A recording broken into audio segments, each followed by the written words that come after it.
साथियों नमस्कार। साथियों आज मैं आपके लिए कहानी लेके आया हूँ जो कहानी हमको जीवन की एक बहुत बड़ी शिक्षा देती है।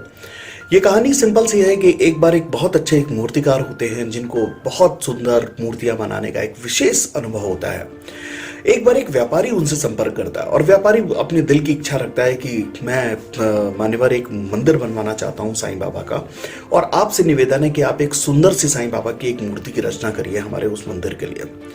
तो मूर्तिकार ऑर्डर एक्सेप्ट करता है और दूसरे दिन से अपना वो काम चालू करता है। और जैसे ही वो काम स्टार्ट करता है, उसने छेनी हथौड़ी ली और जैसे ही मूर्ति निर्माण का काम स्टार्ट किया, वैसे ही उस पत्थर के अंदर से एक आवाज आती है जिसपे वो छेनी हथौड़ी चला रहा होता है और वो पत्थर बोलता है, मुझे पीड़ा हो रही है, मुझे दर्द हो रहा है, प्लीज मेरे ऊपर ये छेनी हथौड़ी मत चलाओ।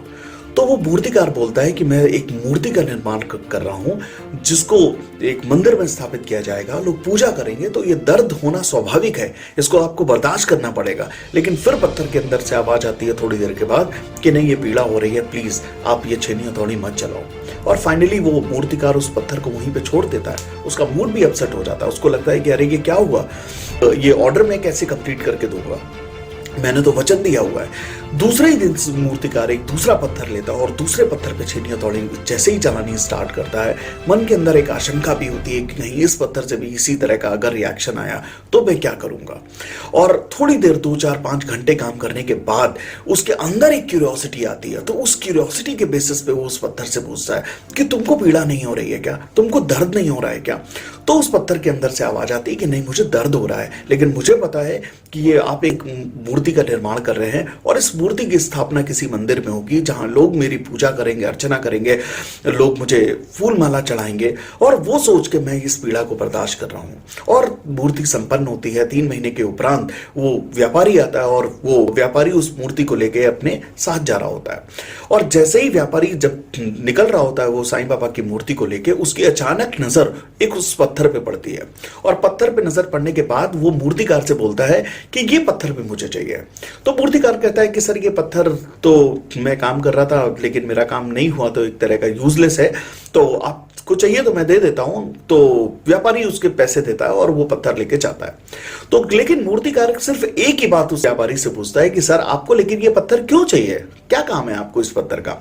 तो सिंपल उस व्यापारी ने एक बात बोली कि क्योंकि हम साईं बाबा का मंदिर बनाएंगे, वहां पे लोग आएंगे, प्रसाद चढ़ाएंगे, सब कुछ करेंगे, और प्रसाद चढ़ाने के बाद में वो जब वापस आएंगे तो प्रसाद में जो नारियल होगा, नारियल फोड़ने के लिए हमको एक पत्थर की आवश्यकता होगी।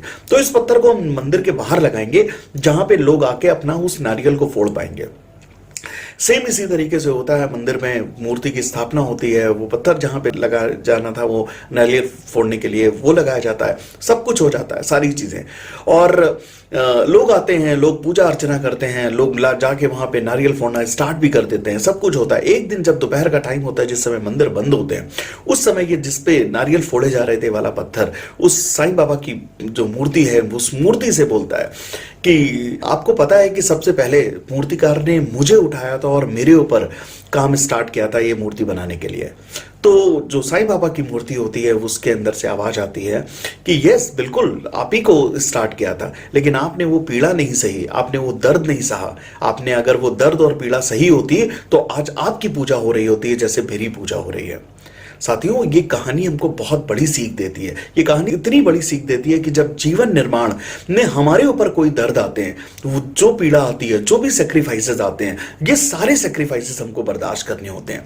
अगर ये पीड़ा हमने सह ली, अगर ये दर्द हमने सह लिया, तो कहीं ना कहीं हम एक भगवान ना सही लेकिन एक अच्छे इंसान बन सकते हैं, एक सफल इंसान बन सकते हैं। और लेकिन अगर ये पीड़ा और दर्द ये नहीं सहा तो शायद जिंदगी भर हमारे ऊपर भी इसी तरह के नारियल फूटते रहेंगे। नारियल फूटने का मतलब है कभी आर्थिक तंगी, कभी ये परेशानी, कभी ये परेशानी, कभी ये नौकरी, कभी दूसरा व्यापार, इस तरह के जो भी समस्याएं हैं ये कहीं ना कहीं नारियल फूटने की तरह है। और ये तभी फूट रहे हैं कि शायद कहीं ना कहीं जब हमको वो दर्द, जब वो पीड़ा सहनी थी वो हमने नहीं सही अपने जीवन में।